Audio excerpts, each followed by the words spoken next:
Popcorn Junkies, and welcome to this review of Richard Linklater's La Nouvelle Vague. La Nouvelle Vague, the New Wave, a film, a sort of tone poem almost, if you like, to the history of film, a moment in film history and film innovation, a film movement, the French New Wave. I mean, as a student of film, as a film theory advocate, as a fan of the theory of film, the history of film, and movements within it, I was not expecting this to be what it ended up being. Now, Richard Linklater. I like Richard Linklater. I realised he was responsible for those Before Sunrise, Before Sunset, Before Midnight, the Ethan Hawke, was it Julie Delpy, kind of just walking and talking about relationships, very of their time. And in fact, in research for doing this review or talking about this film, I went to see Slacker, his first film, released way back in, when was it, 1990, I think it was. And I was reminded it's merely a camera that follows the incidental kind of musings and wanderings of one character, and then when they intersect with another character, he picks up the story with that character, moving on and on. And it starts, Slackers, with Richard Linklater himself as the first story, if you like. And none of the stories really amount to anything other than the passage of time and us spending time. It's not one continuous shot, though I wonder whether if the technology had allowed for it back then in 1990, he would have gone for a single shot. That might have suited his kind of mission. Anyway, bearing in mind he's made a lot of films that really are involved in a weird way with time, or the passage of time, or the ways in which film deal with time, as in most films concertina time and constrict time in order to tell you a story that's stretched across a fictional longer period of time, and then we tighten it up with editing and you're given a sort of abbreviation of a story with all of the kind of dramatic bits. This Nouvelle Vague is a film where the film lover Richard Linklater, the film student Richard Linklater, has basically turned the cameras on a moment, an epochal moment in the history of film, which I think many lovers of film now, lovers of independent cinema, lovers of Hollywood, etc., will probably never fully realise the extent to which the French New Wave and the French filmmakers of the French New Wave back in the 50s and 60s, how they radically changed cinema. For example, these French filmmakers, they all worked for a publication called Cahiers du Cinéma. I think it means, strictly speaking, magazine of film, or film, yeah. So Cahiers du Cinéma. So they were kind of film academics, they were writers, they were journalists, they were critics, they were theorists. Some of them were philosophers, André Bazin and people like that. And these film critics, people, would all then tipped into making films. But what really made them stand out from being just kind of arty and pretentious and all the rest of it was they loved the mainstream cinema coming out of America.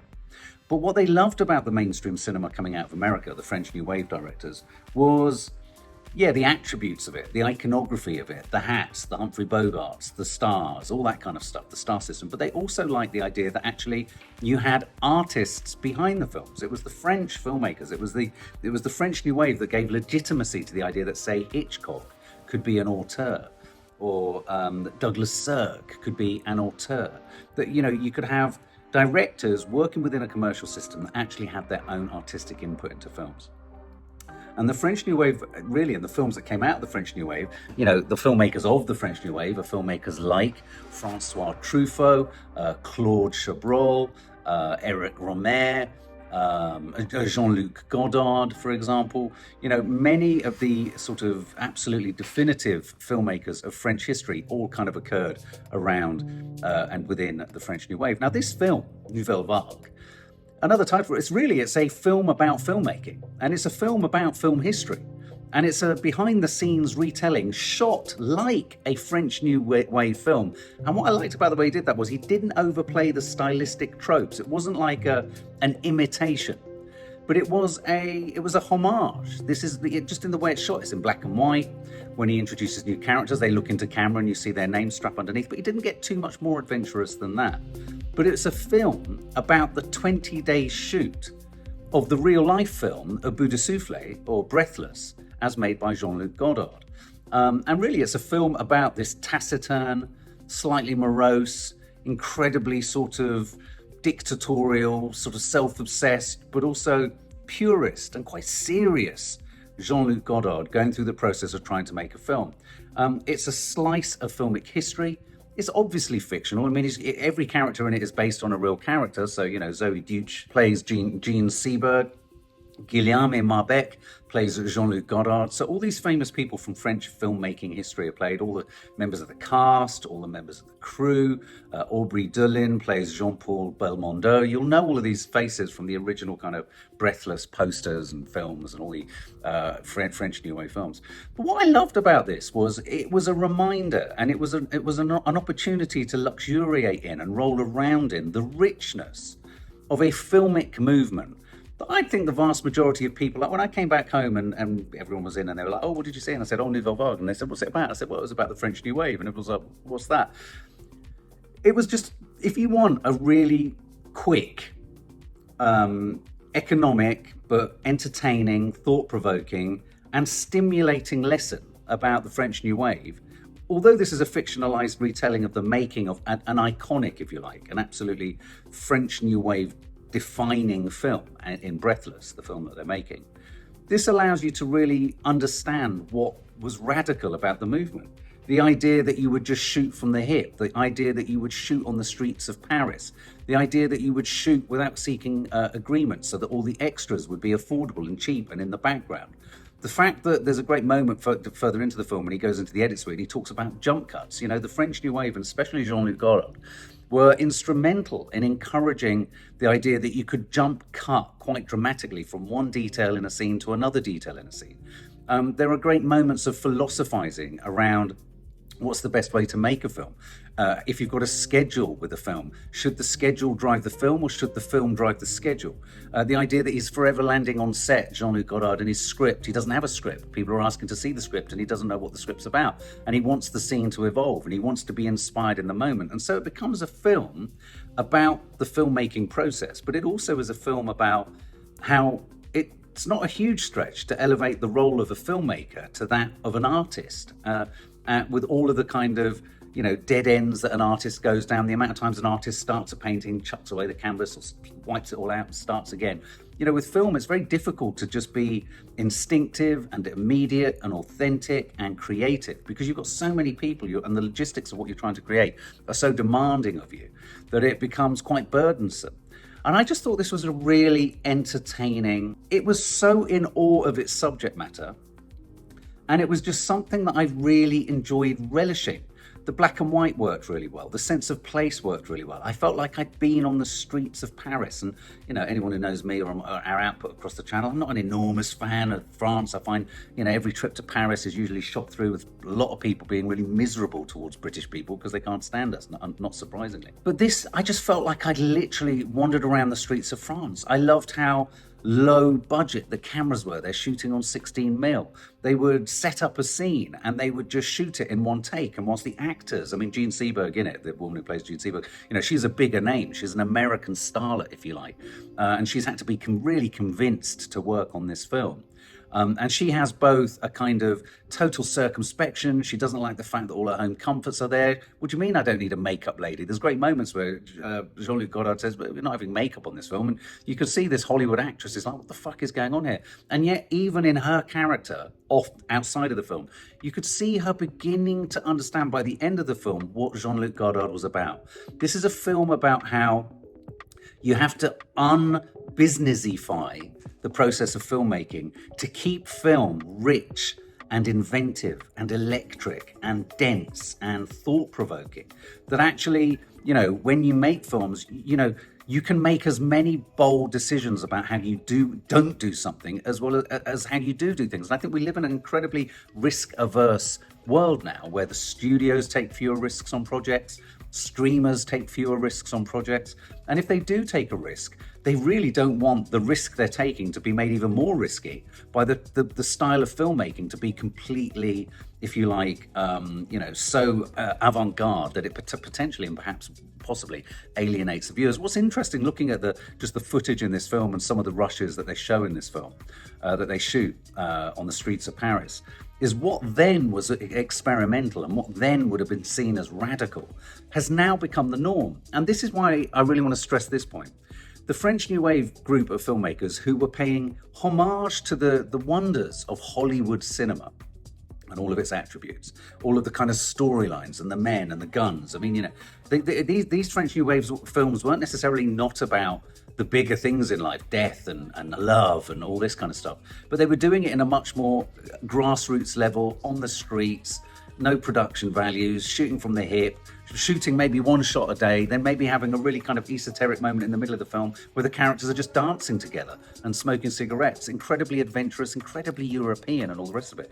And yet, weirdly, if it hadn't been for the French New Wave filmmakers such as François Truffaut, Jean-Luc Godard, Claude Chabrol, etc., the cinema of people like Francis Ford Coppola, Martin Scorsese, Brian De Palma, a lot of the films of American indie cinema in the 70s would never have emerged in the way that they did. There's a direct connection from between the films of like Taxi Driver and Mean Streets and the French New Wave. There's a connection between Francis Ford Coppola's early films like The Outsiders and what have you, and the French New Wave. And so film is this amorphous mass where movements and temperaments and cultural sensibilities can inform things. And so the idea of jump cutting was such a radical idea. You know, convention was that you had a wide, then you went to orientate the viewer, then you'd go to a medium shot, and then you might go to a close-up, but you'd always have to match them. There's a great moment in this film where they just run into this hotel to shoot a scene with another actress, and there's a cup on the side, and then for the next take there isn't a cup on the side, and then the producer comes in and goes, but look, the cup's on the side, the continuity is going to be fucked. And Jean-Luc Godard's like,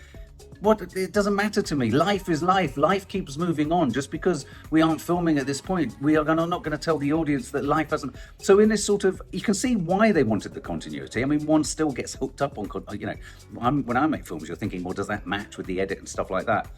But in the kind of cheapness and the lack of money, and really this is a film about Jean-Luc Godard at the point that he was such an independent filmmaker. His producer is tearing his hair out, though he has no hair left to tear out, because they're not shooting enough on time, they're not shooting enough material, they've got everyone waiting around in cafes whilst Jean-Luc Godard sits in the corner writing perhaps a script, but then whatever he writes he throws in the bin, and then he goes out and says, okay, we're not shooting anything today. I mean, Jean-Luc Godard's character is great. He's temperamental, he's taciturn, and yet he's a beacon and a font of such artistic truths. So many great observations come out of him. I want the script of this film because there are so many one-liners that he often quotes, someone like, I don't know, Duke Ellington saying, or quotes Leonardo da Vinci as saying. But what I loved about this film, it was both paying homage to, and it was a tone poem to, and it was a tribute to the art of this moment in film, spread across a few years where French filmmakers just gone out there and just shot stuff. And it was about shooting a lot of stuff. They made lots of films, very low budget, very kind of cranky at the edges, production values were low, but that wasn't the point.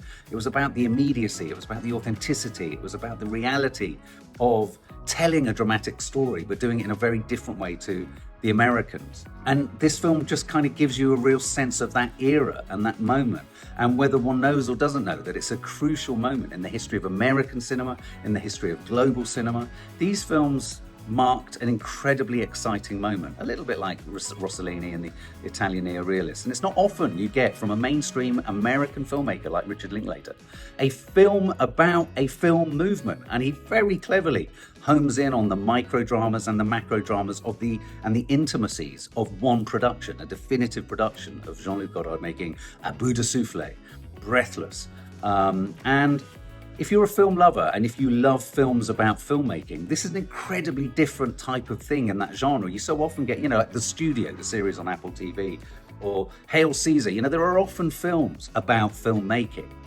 But this is a film about not just one filmmaking, but about the making of a film movement.